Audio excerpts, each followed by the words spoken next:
Hey guys, Rob Hilton here from AG Secure Property Management Barrie. I'm with my good friend Shannon Murray. She's part of the Remax team and she's with Moving Simcoe. That's her brand. She's got it, and she's got the amazing endorsement again from Scott McGilvery. We are the trusted resource for the McGilvery Group. Oh, that's awesome. Yeah. So Shannon, in our last video, we sort of talked about you have to have a strategy when buying a multi-unit investment property. Well, obviously to have a strategy, you've got to have done some homework and prepared yourself. Right. When you're about to work with a client, what are the things that you need to know from them to be able to find them the investment properties they want? Right. Well, most particularly, what is your why? We actually sit down and ask them, what is your strategy? Is it a 1-year goal, 5-year goal, 10-year goal? What is your plan? And if it's just to get rich, or if it's a flip, or whatever, like what investment tolerance have you thought about? What is your strategy? Because sometimes people only know what they know. Now, if they're a seasoned investor, a lot of the times they already have like kind of their game plan, or they know that they like to do second suite conversion. They know that they like multi-unit buildings or whatever it is that they like. Or if they're just starting out, they're like all over the place because they have all this information, right? It's overwhelming. It's information overload. So let's sit down and figure that out, right? Because a lot of the times they may think this is what they want. Like we had one woman go in with her husband, and it was like a sixplex, and the tenant profile wasn't very good. And she walked out going, I could never be a slumlord. So that was her mentality. They ended up changing their strategy on what it is. So be open to that. When they come to us, they also have to be pre-qualified. That is the most important thing in aligning yourself with an investor-focused mortgage agent. We have that whole team. They don't have to worry about that. But that's important. Why? Because you're going to tell me, well, I have X amount of money down, or this is what I qualify, or this is what I want. So you can have big pipe dreams. And then if you have us searching for that property, and then you find out after the fact that you don't qualify for that property, how frustrated are you going to be? So know what you need to qualify for right out of the gate. Yeah, I guess there's no value in having somebody working for you if they don't know what they can realistically work for. Exactly. Or find out that you just don't qualify, and then you've just wasted your time, right?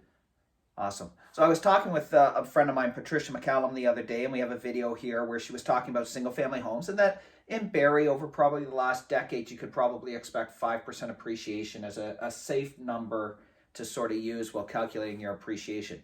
Now, my experience is multi-unit dwellings are very different.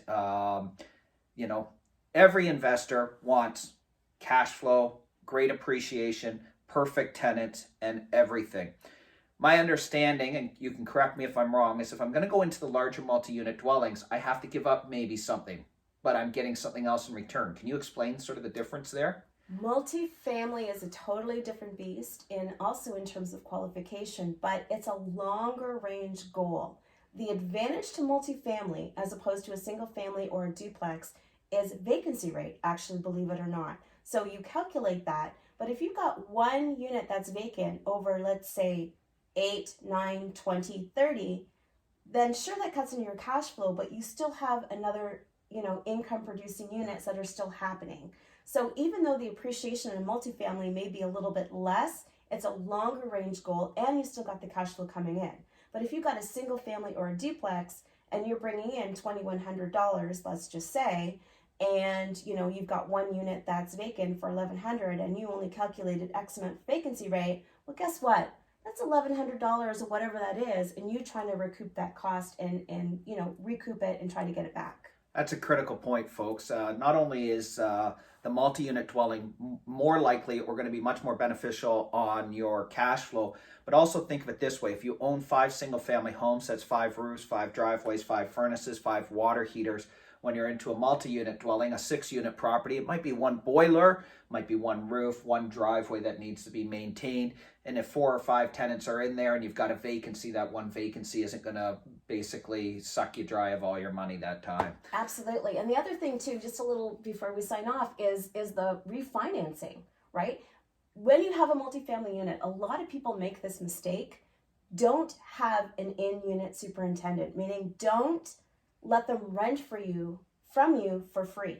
Why is that? 1, when you're refinancing, the bank is actually looking at your income. So what you want to do is keep that as separate entities. So actually rent it out, show it as an income producing property, have the property management or superintendent separate as a separate contract from that, because when you're qualifying, it's on the building and it's in the income. It's not on you as the individual. It's actually on the building and everything that you're bringing in.